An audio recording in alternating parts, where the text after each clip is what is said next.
Good morning. I am Amy Conrad. My pronouns are she, her, and I serve on your Board of Trustees. It's my pleasure to welcome you here this morning. You may have noticed our mood lighting. It is not intentional. We are working on it. We don't have a solution this morning other than a good attitude. If you're here for the first time, thank you for joining us. We invite everyone present in the sanctuary today to join our in-person community time immediately following service. Each week, we remind ourselves of our core values: connection, transformation, justice, and acceptance. Our mission is to embody these core values in our daily lives by welcoming all, inspiring compassion, nurturing wonder, and serving community. As part of living our values, we acknowledge that we live and work in the ancestral and sacred lands of Indigenous people, including the Ojibwe, the Odawa, Potawatomi, Miami, Kickapoo, Peoria, Ho-Chunk, Meskwaki, and Sauk nations. These lands were traditional territory of Native nations prior to their forced removal. These lands continue to carry the stories of these living nations and their ongoing struggles for survival and identity. Living our values calls us to include supporting the social justice work of contemporary Indigenous communities living now in this area. We're so glad you're with us here today. I invite you now to take a moment to greet one another here in the sanctuary and online. Good morning. Good morning. Good morning, you too. Thank you. Thanks for doing this too. Yeah, it's. Might not thank me afterwards. No, it's perfect. Good morning again. Good morning. What's that? Diana also wants one. Drag some sofas. I imagine.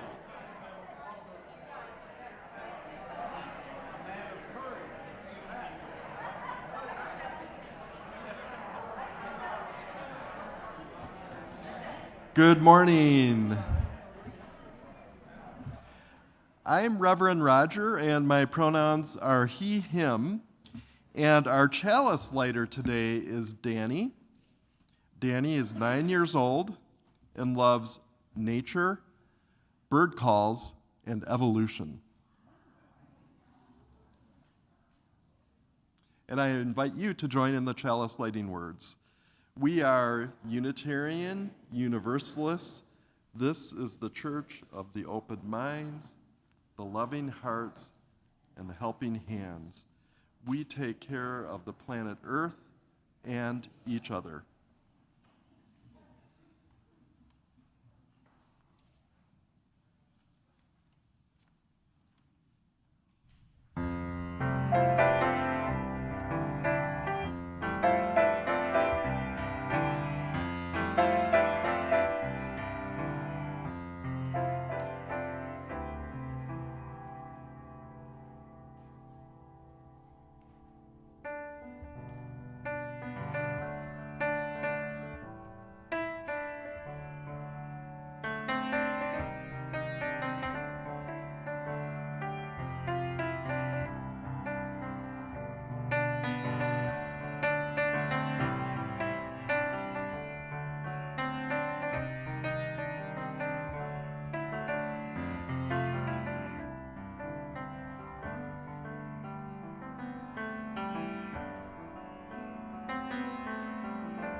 was beautiful, wasn't it?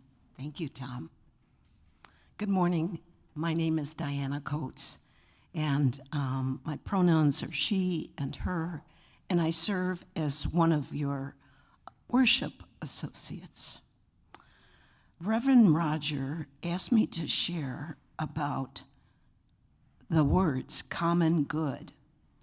And I just thought, what is the common good? Wikipedia says it includes philosophy, economics, and political science. It is what is shared and what is beneficial for all or most members of a community. Collective action and active participation. I'd say that sounds very Unitarian, doesn't it?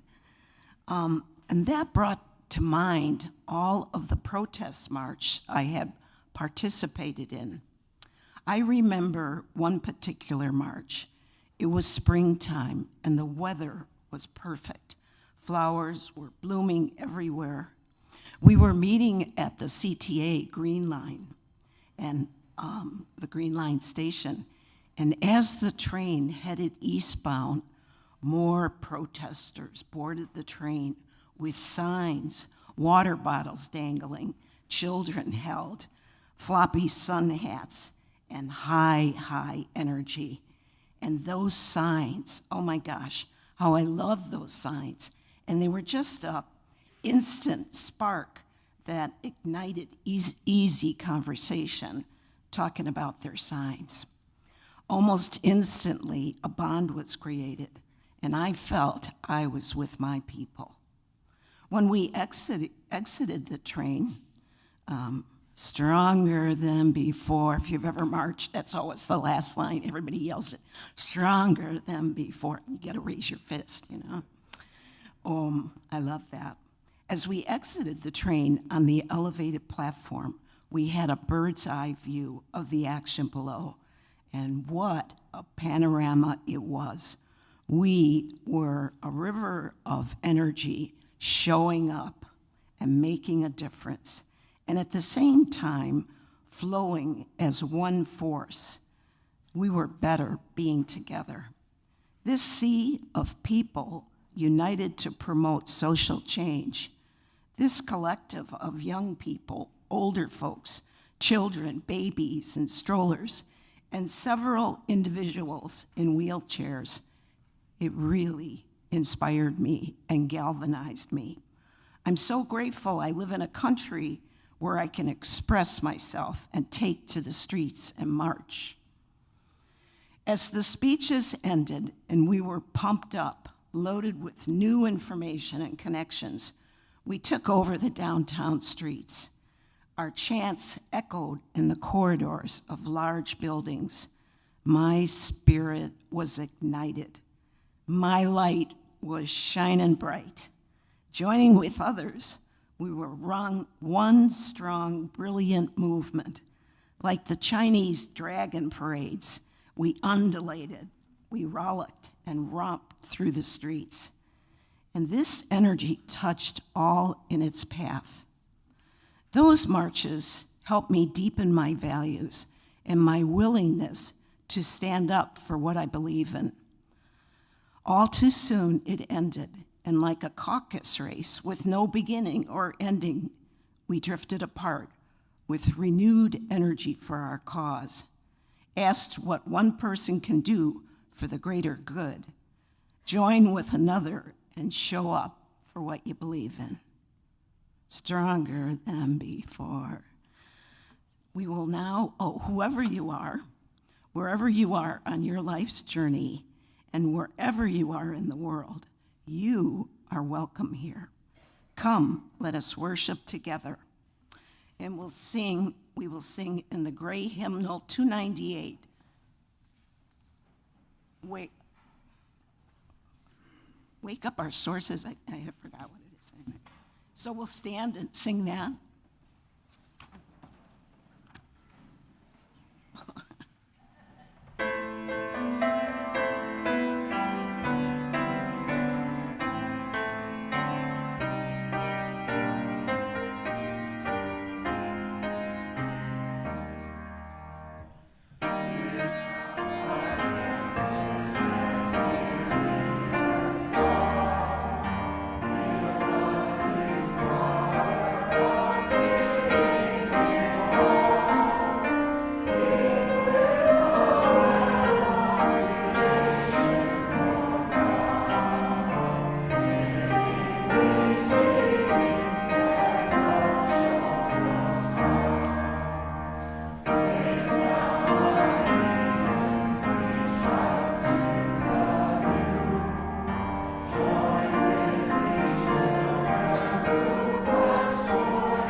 Join me in reading the words of our covenant.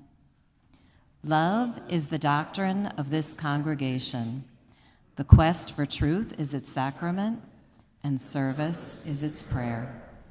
To dwell together in peace, to seek knowledge in freedom, to serve humanity in fellowship, to the end that all souls shall grow into harmony with the divine. Thus do we covenant with each other and with God.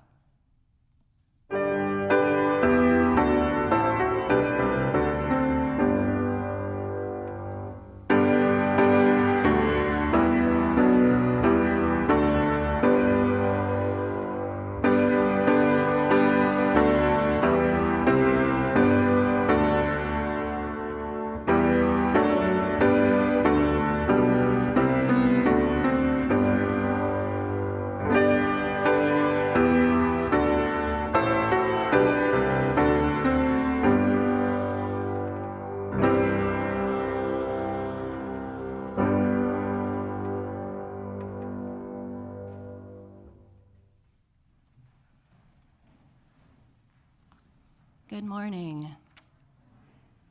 My name is Emma Farrell. I go by any pronoun spoken with respect. I'm a member of your spiritual care team. The spiritual care team is here to sit and witness with you as you go through any of life's joys, struggles, sorrows, concerns.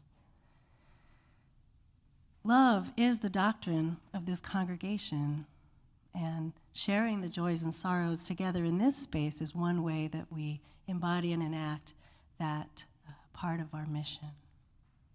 Those attending in person may share their joys or sorrows on a sheet of paper in a binder outside the sanctuary. You can also just email them to us at spiritualcare@unitytemple.com. And if you'd like to speak with one of the members of the spiritual care team, you can email us at the same place, spiritualcare@unitytemple.com. We have two things to share this week, one joy, one concern, both from Lisa Aiken.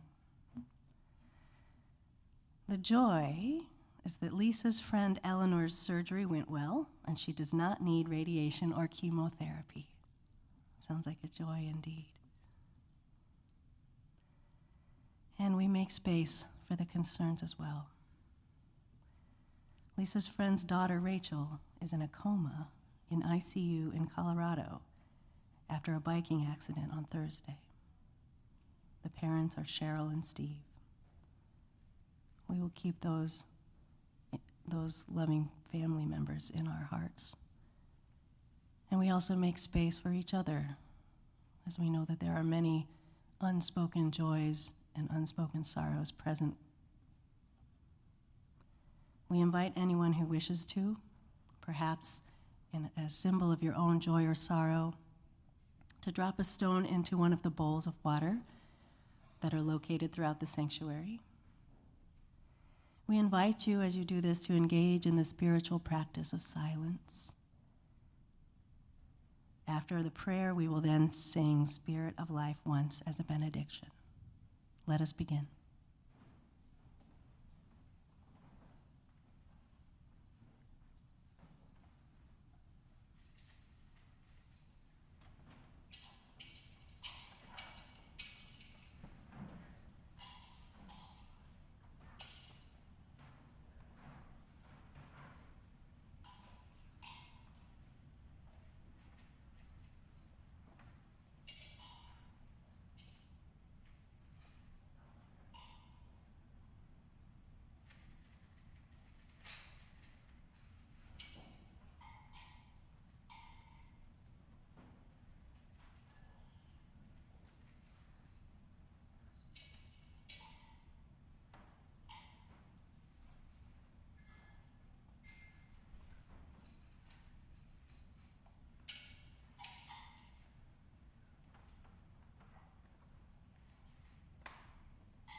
Please join with me in the spirit of prayer and meditation. Spirit of life and love within us, among us, around us, interconnected with all of us together, participating in this great cosmic explosion. Whether we gather in person or virtually, we share a spirit of community in this place, in the presence of love, with the power of connection. May we shape our days to include expressions of gratitude and joy, as well as lamentation and struggles. Truly, we are stronger together. May we feel empowered to share our struggles so that we may know the gifts of being known and of supporting one another. Let this be a journey of tender steps, and may we continue to show compassion in all that we do. Blessed be.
So if you are someone who likes to get close by for a story, come on up. I've got a story.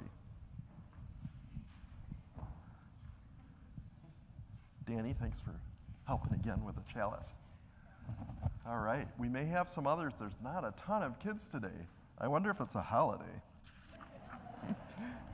So my story is called If Kids Ran the World, and I think I'm reminded of a poet I love who said, we got to be able to picture the world that we want, the world that we wish to see, that can help us get there. So this book is like that, I think. If kids ran the world, we would have a kinder place. Maybe we'd run the world in a big tree house and everybody would be welcome. We'd take care of the most important things.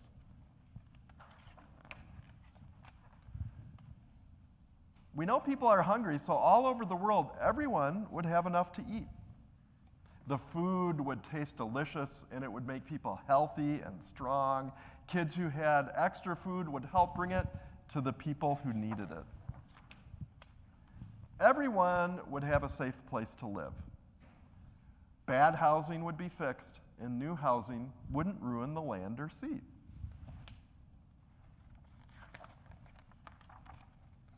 No matter how sick people were, they would have the medicine they need. If you were lonely in a hospital, kids would come visit you and let you play with pets. Somebody friendly would help you with a big smile. Everyone would laugh a lot more. Kids would have more picnics and games and funny books and movies. People would spend more time playing and less time worrying. No bullying would be allowed. You could climb trees or dress up and dance and sing just for fun. Kids could act very silly. Maybe adults too. All children would go to good schools where every teacher was nice and had lots of books, music, and art. Classes would be exciting and fun. Schools would serve yummy meals and have great sports and big playgrounds. Kids would love school.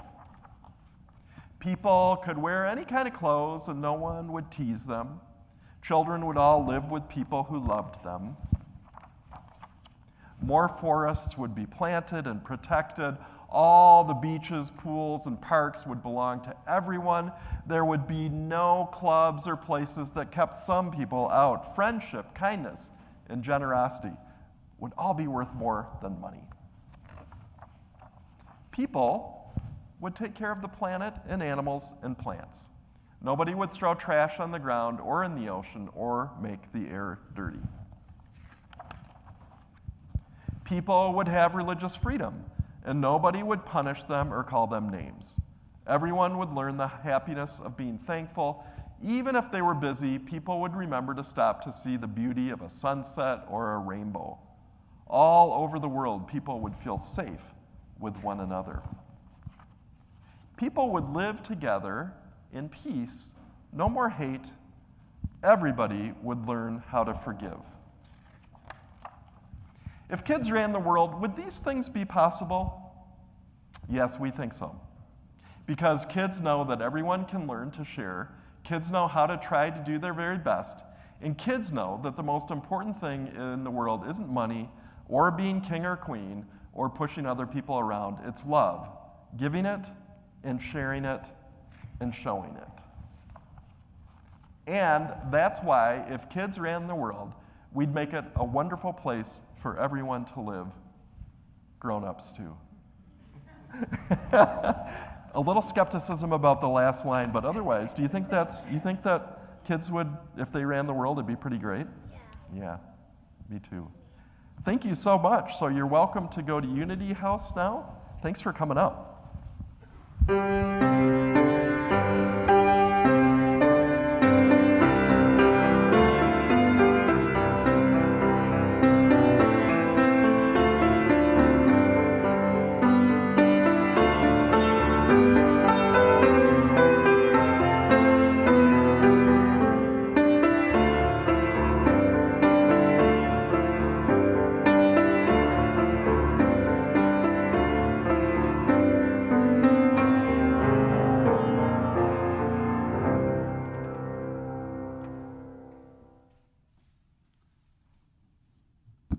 Good morning. I'm John Freeland, and I am a member of the Anti-Oppression, Anti-Racism Committee here at Unity Temple. I'm here to present today's offering, which is going to Race Conscious Dialogues, which is a local Oak Park nonprofit that is focused on helping white-defining groups broaden their understanding of racism in our society and how we can facilitate change to make a more accepting community. This group started locally as a group of women working together with a group of women of color to develop a curriculum, and has grown into a very strong nonprofit of offering a variety of training in this area. I know this group because I was in one of the very first training courses back in 2018, I think it was, and since then I've been working as a facilitator with them. Just to give you an idea of what kind of things they offer, their initial training, which they do mostly, offers sort of work initially to look internally at how biases in our society have affected us, and then how to look outwardly into more systemic causes of racism in our society and how we can try to unravel these problems.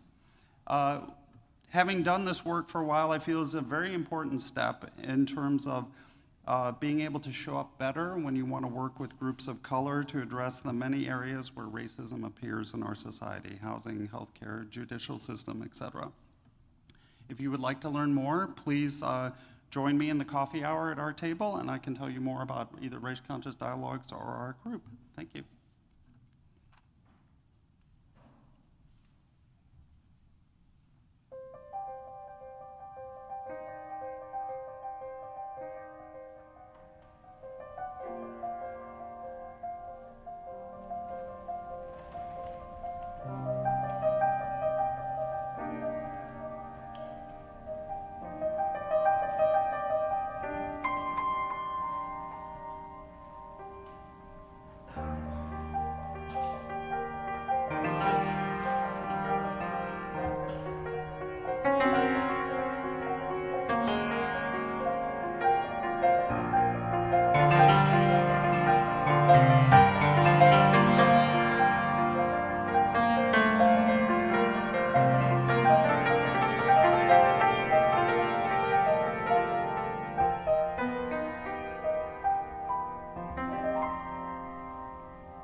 Our reading this morning is The Young Dead Soldiers by Archibald MacLeish.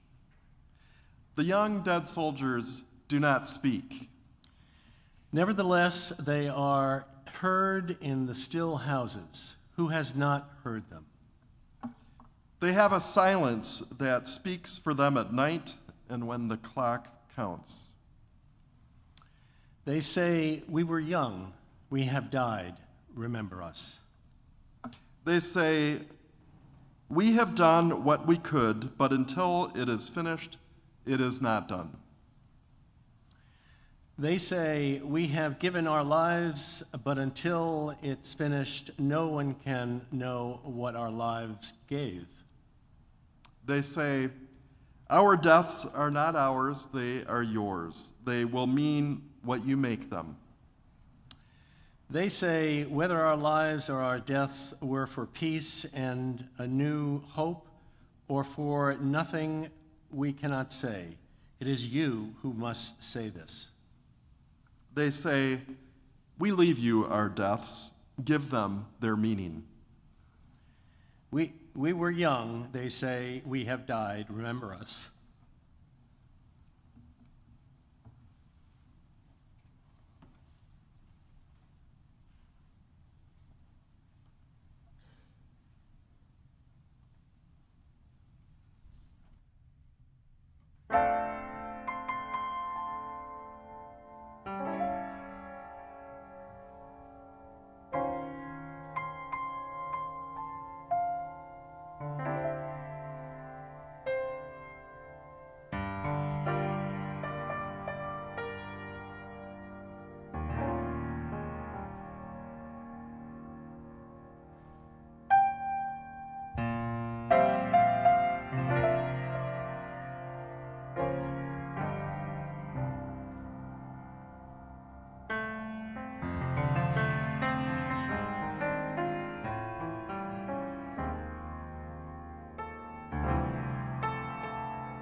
I believe in American democracy.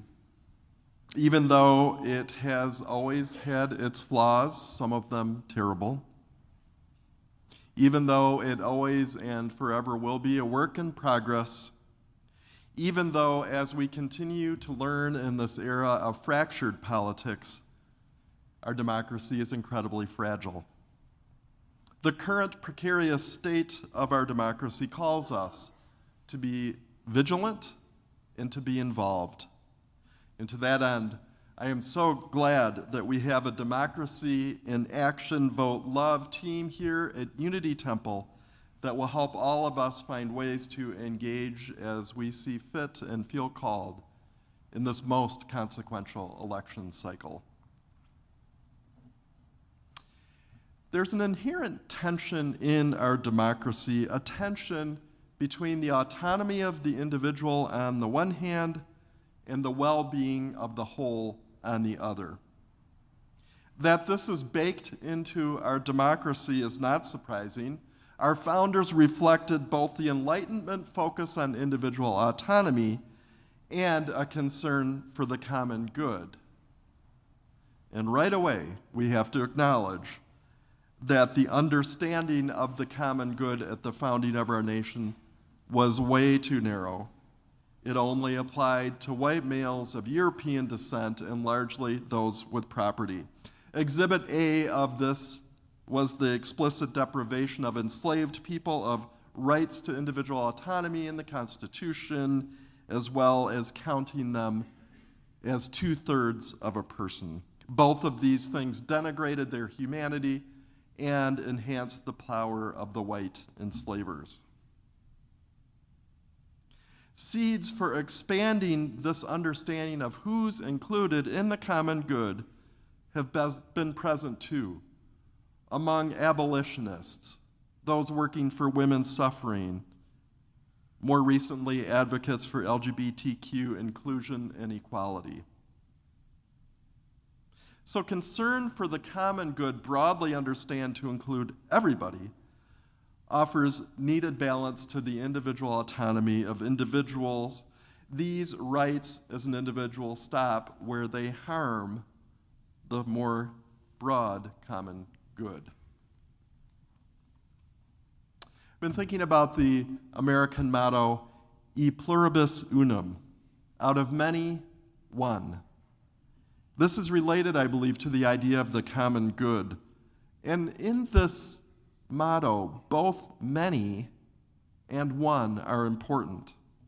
Sometimes in our history, there's been an emphasis on the one, as in the melting pot metaphor, in which all the unique individuals and communities in the United States seemingly melt into a oneness that either looks suspiciously like the white European culture or is just this bland, lowest common denominator culture.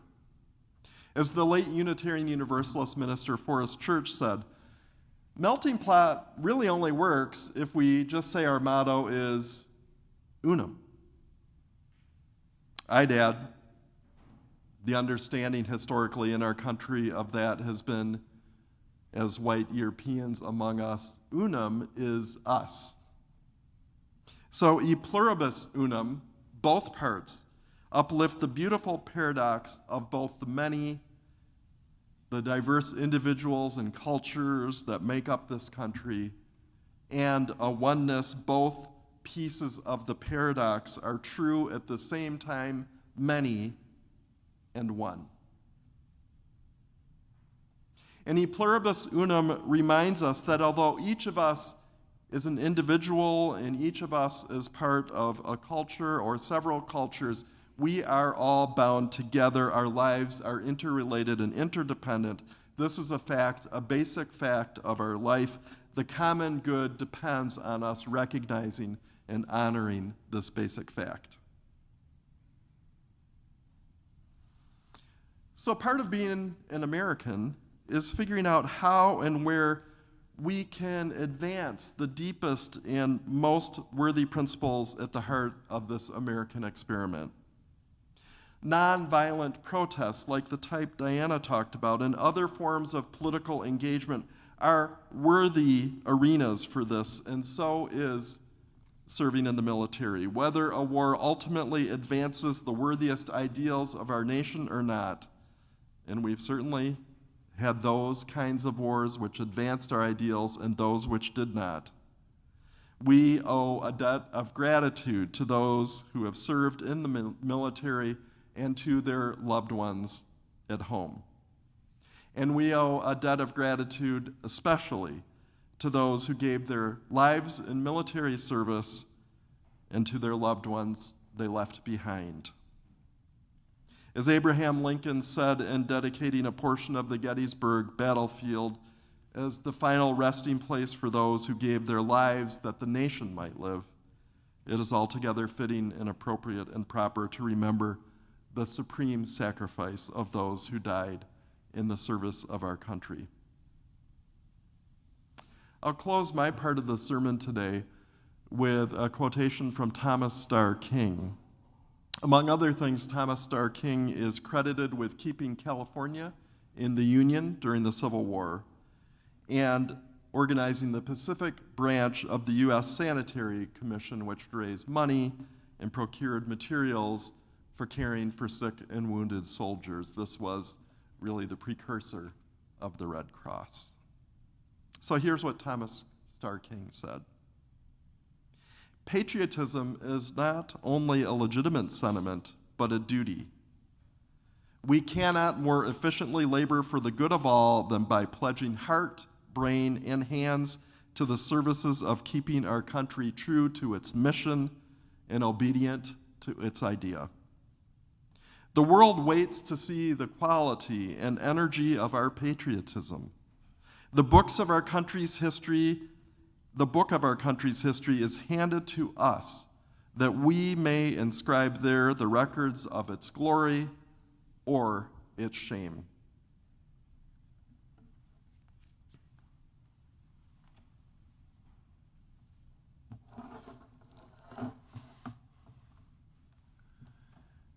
Things don't always turn out the way you planned them. Good morning. My name is Ed White. I've been a Unitarian Universalist for about 40 years and a member of this congregation for 16. However, I was raised Catholic. I mean Catholic through and through.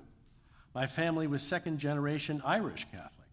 I went to Catholic grammar school, Catholic high school, Catholic college, and Catholic graduate school.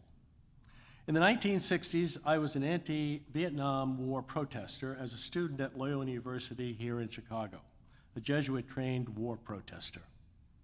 When the war looked like something I could not avoid, I decided to leave the United States and go to England.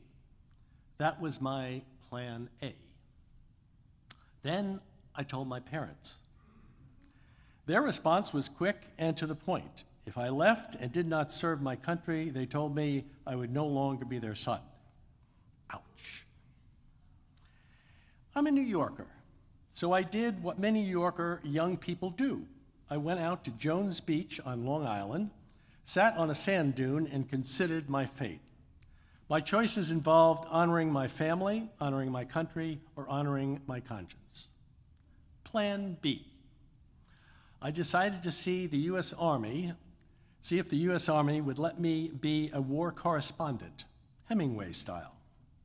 After taking a typing class where I got to 90 words per minute, I assume most of you know what a typewriter is. The Army promises everything, even today. Then I saw a Marine Corps ad, the one where they said, "We want you."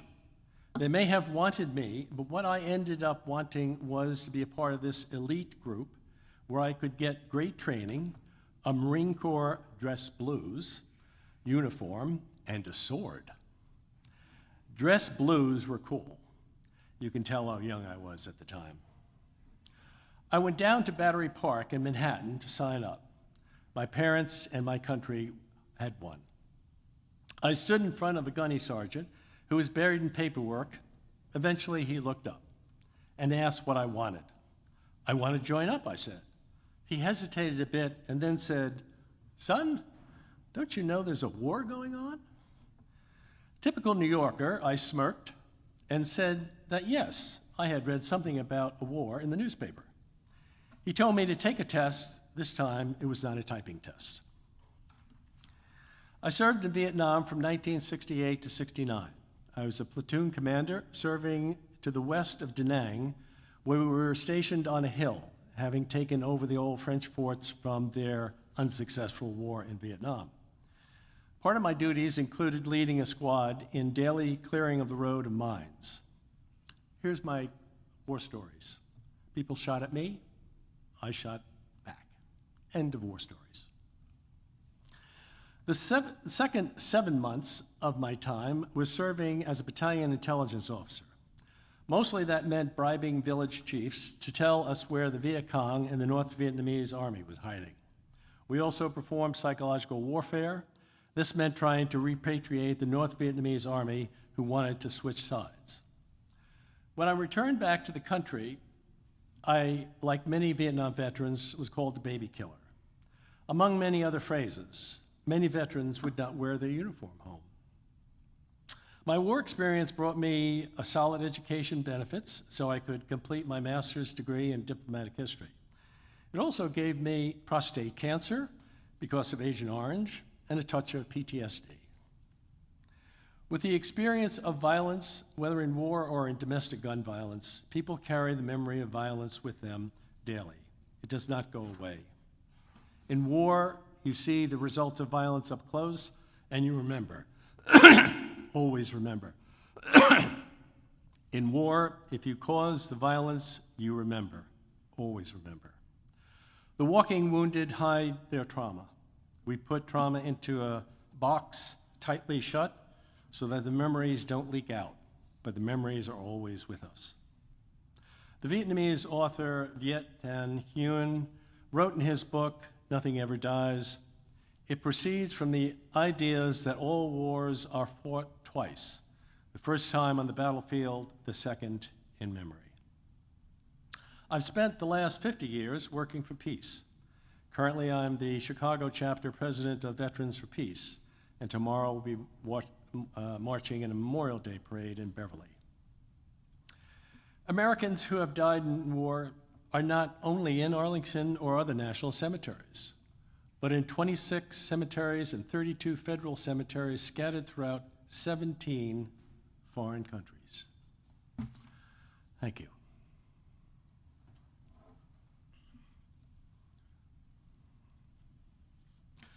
Will all veterans please stand?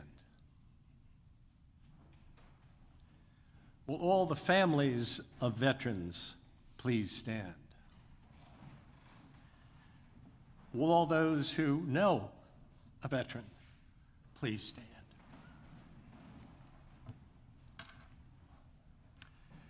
Let us remember with sorrow and gratitude the sacrifice of 5 U.S. servicemen and women whose lives were lost in the Middle East theater of operation from 2023 to 24.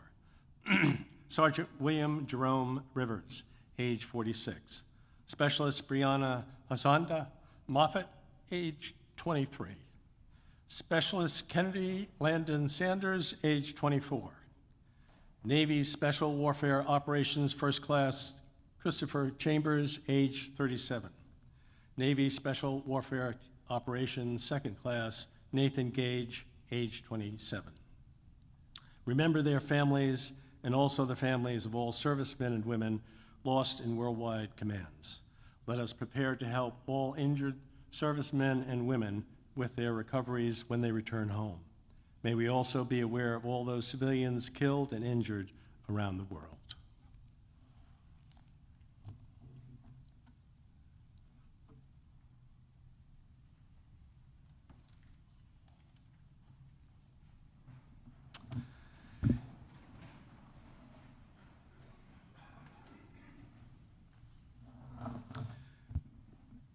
My deep thanks to you, Ed, for sharing your story today. I'm grateful. Our closing hymn today is number 128, For All That Is Our Life. I invite you to rise in body or in spirit and join in singing.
May we handle the book of our country's history that is handed to us, as Thomas Starr King put it, and may we handle our shared future with care, with love, with dedication to the highest ideals and the common good.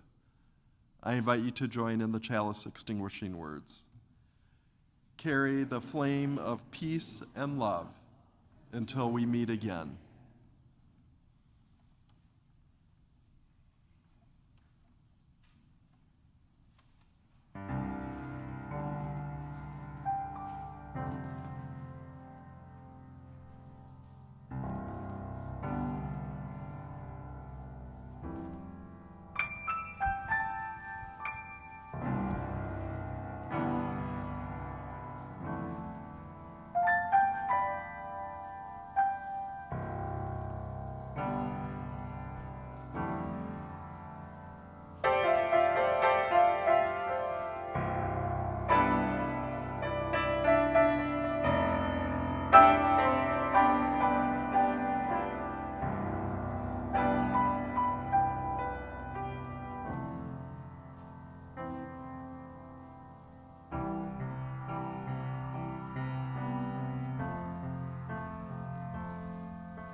Imagine there's no heaven.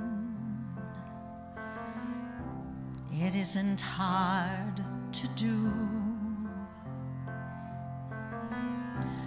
Nothing to kill or die for, and no religion too.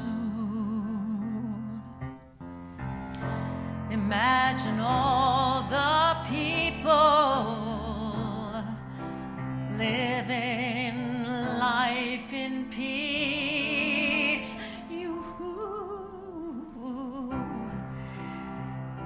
Imagine no possessions. I wonder if you can. No need for hunger. A brotherhood of man. Imagine all the people sharing all the world. You may say I'm a dreamer,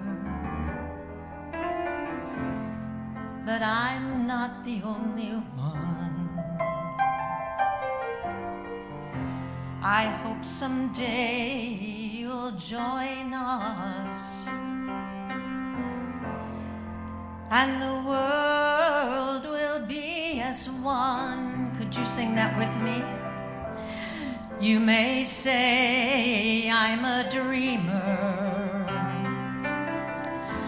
but I'm not the only one.